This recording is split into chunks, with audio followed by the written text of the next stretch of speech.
Hello, everybody, and thank you for tuning in to the Liberty Report. With us today is Chris Rossini, our co-host. Chris, good to see you. It's great to be with you, Dr. Paul. Very good. You know, we're going to straighten out a mess. There's a mess in Washington. There's a mess in the economy. There's a mess over there at the Fed. There's a mess in the administration. And they're getting their words all mixed up. It's sort of like they've gotten amnesia, and they don't know what's going on. But that's not news, is it? That's old news now. But we want to address one aspect of this because this is the week that they were trying to decide, are we in a recession or aren't we? My argument's been that everybody doesn't go into recession together. Some rich people never go into recession. So they're trying to figure out, though, the tradition. It's been around a long time. If the GDP goes down 2 quarters in a row, that is technically a recession. And that's a bit of fudging, but at least they accepted it, and it was supposed to be sort of the objective way of defining it, because what the government can do or can't do in the midst of a recession, that's emergency. But all of a sudden, the administration said they've had enough negative news in the last couple of weeks or couple of months or these 2 years and a half. We don't need anymore. We don't need a recession, so we're going to get rid of it. We just will not declare a recession. And everybody will say, well, I guess things aren't so bad. And people will just accept, because the president has so much credibility. They say, well, the president's, he's trustworthy, and that's what we want. He says there's no recession, so everybody's okay. So next time they go to the store, they should say to the owner of the store, yeah, I want my bag of groceries. But he says, that's not $50, it's only $42, because there is no recession, and there is no recession at all, and no inflation. So I don't think it's going to work that way. I don't think they can go to the gas station and say, well, prices are all messed up, we have inflation, and now we're in the midst of a recession, that you can't do this. The president says so. But you know what? I'm mocking all that, but in a way, that's what they have done in the past, and they're still liable to do it. They'll say, well, the prices are going up. There's no inflation of the money supply, no debasement of the currency. The Fed is not at fault. So they go on and say, well, what we have to do, there's a mysterious thing going on. There's an epidemic, and the people have to get rid of it. So what we'll do is put price controls and wage controls, because maybe the people are making too much money. So they come in and they want to correct it. Of course, it makes the whole thing worse. But this is something that's been around for a long time, and it only can happen if you have a central economic planning system, especially if it's run by a central bank that gets to print the money and regulate the whole economy. And then when the problems pop up, they have to come up with another story. It's just worse this time. And it's being said that the administration and the people who speak for the administration are actually lying to us. Do you think the American people will buy into that our president and the administration lies to us? Have they ever lied us into a war? No, they wouldn't. They wouldn't do that. Would they ever lie us into some type of an economic crisis over the environment? No, they wouldn't do that either. Would they ever lie to us about COVID and why we have to sell out our liberties and lock ourselves into our houses?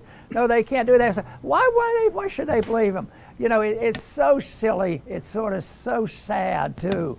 But it is obvious that there's a mess, and telling more lies won't work. And so often I have made this point that Mises always said, if you write a regulation, expect 2 new ones then to fix the mistakes that you made with one regulation. What about the application, which is the theory has been around for a long time? If you tell a lie, you're going to have to tell several more lies to cover up your first lie, and it goes on until they run out of credibility. Chris, that might be what we're looking at today. Why it's not working, because this president, I would say, has lost credibility. The Fed is losing credibility. Our foreign policy is losing credibility. And I just work hard to make sure that freedom doesn't lose credibility, and make sure that it is the authoritarians, interventionism, Mickey Mouse type money, all this kind of stuff. That should be losing credibility. Hey, quite frankly, Chris, I think some of that is coming about. I think that that people are less skeptical or more skeptical, and they don't trust the government as well. So instead of lamenting that, if they're doing the right thing, and they should be skeptical of what our government is telling us, because it's so dangerous when they tell us these lies. But most people now don't believe the government, and that's what we're in the midst of. But then things don't get better. So a lot of frustration out there, and unfortunately it's turning into anger. That's why we should be concerned about it. Chris. Absolutely, Dr. Paul. And before I begin, I do want to point out that, because a lot of people are going to miss him, but Daniel McAdams is giving a speech at Mises University this week, so he's going to be out the rest of the week. It's a wonderful program given by the Mises Institute, so we're very happy for him and wish him a lot of luck. In the meantime, you're going to see me a little bit more this week, and I hope to make it worth your while. As for our show, yeah, Dr. Paul is right on the money. We're living in Orwellian times, and Orwell made, he helped everyone understand how this works. You just change the definition of words to suit your agenda. War is peace, freedom is slavery. What happens is the people in power, truth and lies, there's virtually no difference between them. They carry the same weight. Whatever works. You just, in order to get what you want right now, just say whatever you have to say. And amazingly, they do not care about the consequences. They just want what they want right now, even though the lies always come back to bite them. My entire life has been filled with stories about the disastrous wars that the U.S. has conducted, whether it be Vietnam, Iraq, Afghanistan, Syria. It's a carousel of wars. And they're all based on lies. Does it matter? They just keep going. Just make new lies on top of the old ones to keep everything going. We just went through the redefinition of vaccines. Get one shot. No, get two shots. Get 3 and 4. And so you can see how this works. They just want you to believe what they say in the moment. Now, when you get to this point in our society where you have to make everything up as you go along, it is a big signal, a big red flashing light that says that this current system is coming apart. And if you look through history, that's exactly what it looks like. Society cannot run on lies. Now, the good part is, even though lies are dominant now, for those who look for opportunities, if you understand and can convey the truth, there's a big opportunity coming in the future for you. So, but in the meantime, we have to deal with these Orwellians in the White House. In one place where they have been lying for a long time, and we can find the date when it really took off, and that's the big lie dealing with the principle of money. And I've used the date so often, everybody will know what it is, and that is, I was very impressed because it was a predictable date. That was August 15th, 1971. When all the lies told about our system, we were king of the hill, and we were in many ways. We had the military, we had the economic power, we had the largest amount of gold. We were on a pseudo gold standard, and it was working rather well. We were spared a lot of the dangers and destruction of World War II. So it was still predictable correctly that we were still printing too much money. But August 15th, what we decided to do as a country, as a matter of fact, people didn't even know because it was all done in secret by executive order with Nixon. So they decided that we would totally dislink the dollar from gold. And they closed the gold window, which meant they were promising gold to foreigners that held paper money at $35 an ounce. So they changed the definition of the unit of account, and it became impossible to predict exactly what interest rates would be if you couldn't even define what the unit of account was. And so they needed somebody to set the interest rates. At the beginning, it wasn't too bad because there was still a lot of wealth in the country. But as time went on, it was more necessary to face up to the fact that the truth of the matter is, when you don't have a unit of account and you have a secret central bank that prints money at will for the special interest to fight war and welfare, it doesn't work. It distorts the economy, causes too much debt and too much malinvestment, and it finally has to come to an end. And now, most of the time, they could tinker with it on the edges, and some of the debt would be liquidated, and we would have to go back into our savings, and things would put back together. But since 2008, that hasn't been the case, and we've had this recession going on since there. They talk about, are we in a recession now or before? Believe me, there's a lot of people been in a recession a long time. And that's just because the GDP numbers are going up. They're fictitious. They're lying to us. And most of the investors know this, but they still respond to it because they figure a lot of other people are going to. So we respond to it because it's a collective idea. And but we don't have to decide whether it's true or not. We're just trying to figure out how will the market respond to something the Fed does. So when they tinker with the interest rates, there's a response. Just right now, we're in the midst of all this. Are we in a recession or not? And they're trying to figure out, should we raise the interest rates? This is the Fed. Should we raise the interest rates 0.5% or 0.75%? And, interest rates are still negative. And since interest rates, you should think about interest rates as being something that has to be related to, the CPI going up. So if the real CPI is going up, and nobody knows what it is, but it's not 2%, it's not 1% like they claim. The CPI is going up. So interest rates, technically, you could argue, well, if the market was working, it'd probably be 10%. So if you were a saver and you wanted to protect your future, you could save money and you'd be rewarded. But now, who wants to save and have a nest egg that's not earning any interest, just shrinking away? It's so destructive. And the recession has been there, and it's going to get much, much worse. Someday they might even call it a depression.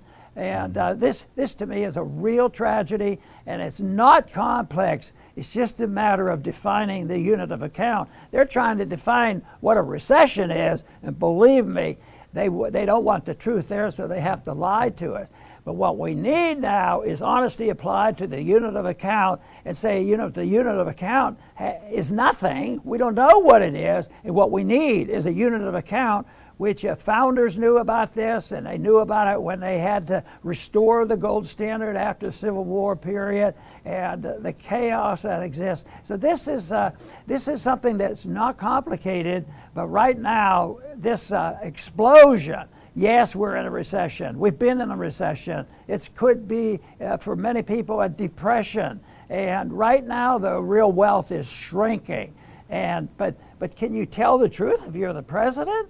Well, first thing, I don't think they know it, know what the truth is, so they're not likely to tell us. But if it's going to reflect, the whole idea, the naivety of this thing is, if they know the truth, the people are going to penalize you. No, I happen to have a secret theory that if you're in office, involved in politics, and if you tell the truth, instead of being punished, you actually are rewarded. Chris. Yes, Dr. Paul. And, recession, the moment the Fed starts printing money, recession is inevitable. They plant the seed once they start printing money, and they print money, trillions and trillions. So recessions are unavoidable. Because all of the printed money creates all these bad loans and investments, they have to be unwound. Recessions are the unwinding of all the mischief that the Fed created by creating new money. Now, recessions can turn into depressions when the government starts to intervene and try to make things go up, with all their policies, wage controls, price controls. That's what happened with the Great Depression. First, you had Hoover. He massively intervened. He broke precedent with all presidents before him. And then FDR made Hoover look like a lemonade stand with all his interventions in the market. And you ended up with the Great Depression. Now, every president wants all of this to happen on the next guy's watch. They don't want any of this happening during their term. But it's largely out of their control. This is the Federal Reserve is in charge of these booms and busts. They are the ones that make the decision. And right now, they have to make a decision. Do they keep inflating and keep destroying the value of the dollar, or do they raise rates and destroy the bubble that they created? they're going to have to destroy one of those two things. They have no choice. So we're going to wait and see which one they choose.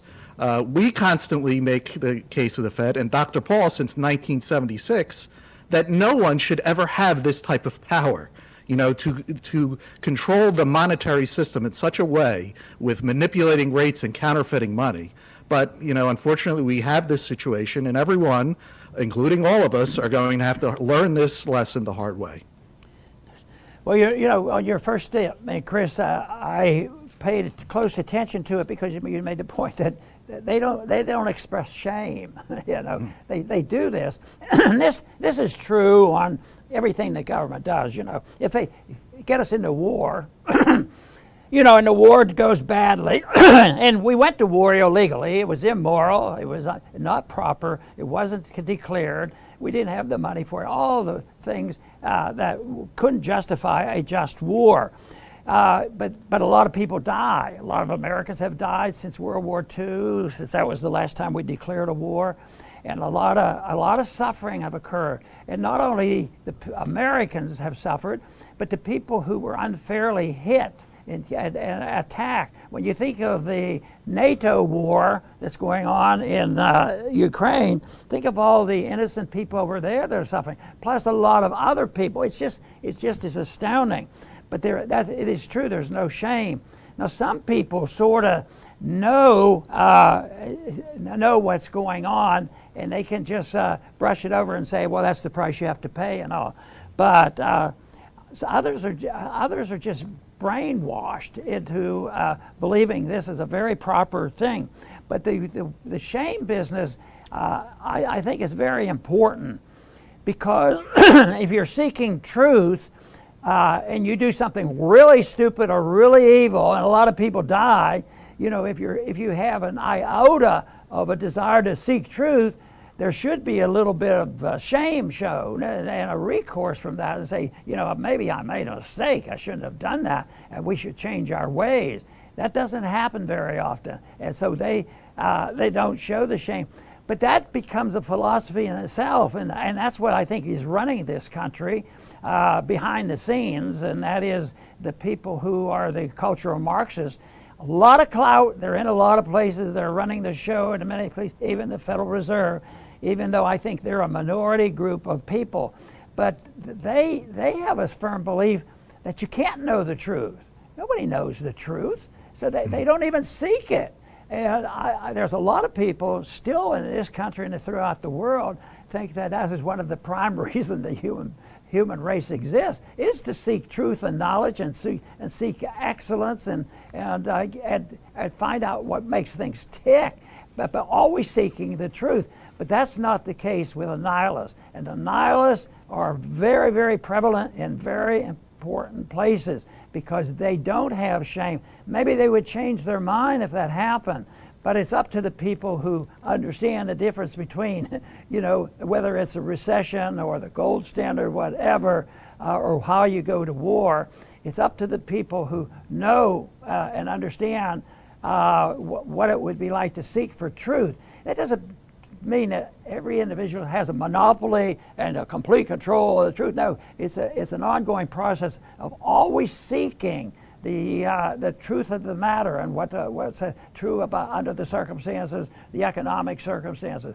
But certainly right now we're witnessing more so than ever, and this whole idea of just denying the truth. You can't. Change the words, and they think nobody will notice.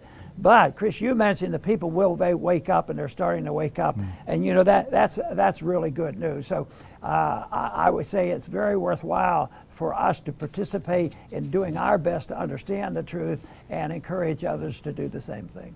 Fantastic, Dr. Paul. I will finish up by saying without the Fed, we would not have to live through these crazy booms and busts that affect all of us. Now, even with sound money, though, this should be pointed out, you can still have booms and busts, but they would be more localized.